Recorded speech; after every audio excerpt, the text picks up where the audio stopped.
Assalamualaikum dan salam sejahtera. Saya Nurul Alia binti Muhammad Yahya, pemegang nombor pelajar 2021107039. Kod subjek CTU 552, Falsafah Undang-Undang dan Isu Semasa. Nama pensyarah Encik Muhammad Nur Azri bin Zaini. Tajuk tugasan saya ialah Undang-Undang Perkahwinan antara agama. Tajuk artikel review saya pula ialah Hak untuk memilih agama anutan menurut perspektif agama-agama di Malaysia. Perkahwinan merupakan hubungan yang terikat antara seorang lelaki dan perempuan yang berdaftar oleh pihak berkuasa sivil atau kepercayaan agama masing-masing.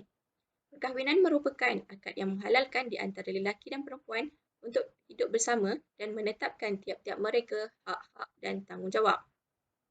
Ia juga menjelaskan suatu hak itu bertujuan untuk menghalalkan persetubuhan dengan sebab perkataan yang mengandungi lafaz nikah, perkahwinan dan sebagainya. Kahwinan ini dinyatakan dalam Al-Quran dan menjadi sunnah Rasulullah SAW. Seseorang wanita itu dipilih melalui 4 perkara iaitu agama, keturunan, kekayaan dan kecantikan. Perkahwinan dianggap sebagai satu langkah untuk membentuk sebuah keluarga. Rukun perkahwinan mempunyai 5 iaitu wali, 2 orang saksi, lelaki, perempuan dan lafaz akad. Perkahwinan antara agama merupakan sebuah perkahwinan yang melibatkan 2 buah agama yang berlainan. Berdasarkan Seksyen 10 Akta Undang-Undang Keluarga Islam 1984 menyatakan bahawa seseorang lelaki itu tidak boleh berkahwin dengan seseorang yang bukan Islam kecuali kitabiah dan seseorang perempuan juga tidak boleh berkahwin dengan seseorang bukan Islam. Hal ini demikian telah menjelaskan bahawa perkahwinan antara agama ini dilarang dalam Islam dan salah di sisi undang-undang. Jika seseorang bukan Islam itu hendak mengahwini seseorang Islam, maka dia mestilah memeluk agama Islam. Perkahwinan yang dilaksanakan boleh dibubarkan melalui penceraian yang dilakukan di mahkamah mengikut Akta Undang-Undang Keluarga Islam bahagian 5, pembubaran perkahwinan bagi yang Islam manakala yang bukan Islam mestilah mengikut peruntukan Akta Memperbaharui Undang-Undang Perkahwinan dan Perceraian 1976 iaitu Akta 164 untuk negara Malaysia. Artikel Hak untuk memilih agama anutan menurut perspektif agama-agama di Malaysia merupakan sebuah karya yang ditulis oleh Dr. Rahizan Halim yang menjelaskan tentang hak memilih agama-agama yang terdapat di Malaysia. Dalam bahagian pengenalan artikel, penulis menjelaskan bahawa kebebasan beragama merupakan hak yang diakui sebagai hak kebebasan asasi manusia. Hak ini wujud dalam Perisytiharaan Sejagat Hak Asasi Manusia UDHR 1948 dan Wad Antarabangsa Hak Sivil dan Politik ICCPR 1966. Hak kebebasan beragama penting kerana ia merupakan panduan hidup seseorang individu. Prinsip kebebasan beragama telah dipersetujui tetapi hak untuk memilih agama masih lagi dipersoalkan. Hal ini terjadi kerana adanya perbezaan amalan negara-negara di dunia. Isi kandungan dalam artikel ini menjelaskan tentang pemilihan agama anutan, kebebasan memilih agama dan agama-agama yang ada di Malaysia. Pemilihan agama anutan ini penting bagi seseorang individu kerana ia merupakan kepercayaan kepada Tuhan atau dewa-dewa. Kebebasan memilih agama di Malaysia pula mengiktiraf kedudukan istimewa Islam sebagai agama persekutuan dan agama lain juga boleh diamalkan secara aman. Islam merupakan majoriti penganut di Malaysia, seterusnya diikuti dengan Buddha, Kristian dan Hindu. Pemilihan agama anutan. Agama ditafsirkan sebagai kepercayaan kepada Tuhan dan sifat-sifat kekuasaan Tuhan dan penerimaan ajaran dan perintahnya.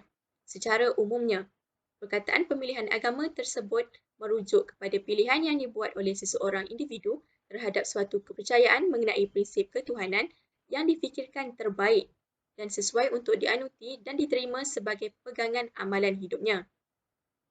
Hak untuk menukar agama merujuk kepada hak individu untuk keluar dari satu agama dan memeluk agama lain secara sukarela. Penukaran agama yang berlaku adalah selaras dengan pendirian individu terbabit bahawa agama yang dianutinya sekarang tidak lagi memberikan kepuasan dari segi spiritual dan rasional. Kebebasan memilih agama. Terdapat 4 agama yang terkenal di Malaysia iaitu agama Islam, agama Hindu, agama Buddha dan agama Kristian. Yang pertama ialah agama Islam. Agama Islam merupakan agama yang tidak memaksa seseorang individu untuk memeluk agama Islam, malahan ia menyuruh menghormati amalan agama lain. Hal ini demikian mempunyai bukti yang kukuh dan telah dinyatakan dalam Al-Quran menerusi Surah Al-Baqarah ayat 256. Tidak ada paksaan dalam agama Islam kerana sesungguhnya telah nyata kebenaran Islam dari kesesatan kufur. Oleh itu, sesiapa yang tidak percayakan tauhid dan ia pula beriman kepada Allah, maka sesungguhnya ia telah berpegang kepada simpulan tali agama yang teguh dan tidak akan putus. Dan ingatlah, Allah Maha mendengar lagi Maha mengetahui. Agama yang kedua ialah agama Hindu. Dari segi pemilihan agama, tiada peruntukan dalam kitab agama Hindu yang menghalang seseorang penganut agama Hindu dari menganut kepercayaan lain. Jika berlaku keadaan di mana penganut agama Hindu bertukar ke agama lain, maka tiada hukuman yang akan dikenakan ke atas individu berkenaan. Agama Hindu tidak mempercayai hari kebangkitan semula atau pembalasan di mana segala amalan akan dikira dan diberikan ganjaran atau hukuman. Yang ketiga, agama Buddha. Mengikut kitab Buddhisme, Tipitaka atau Tripitaka, seorang penganut agama Buddha boleh meninggalkan agama Buddhisme untuk memeluk agama lain.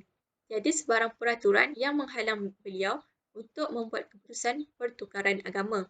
Dia bebas berbuat demikian tanpa sebarang hukuman atau dosa. Yang terakhir ialah agama Kristian. Dalam Bible, tiada halangan bagi penganut agama Kristian untuk melaksanakan pemilihan agama. Namun begitu, individu yang berbuat demikian akan mendapat hukuman di hari pembalasan kelak. Agama Kristian mempercayai sekiranya seseorang itu percaya dengan ketuhanan Yesus dan mempercayai bahawa beliau diutuskan ke dunia ini sebagai penyelamat dan juga mempercayai bahawa beliau merupakan anak tunggal Tuhan Bapa, maka di hari akhirat kelak, orang tersebut akan tinggal bersama-sama di dalam syurga. Individu yang tidak mempercayainya akan dicampakkan ke dalam neraka dan akan diseksa dengan siksaan yang pedih. Oleh itu, kita mestilah berpegang teguh dengan agama yang kita anuti sekarang.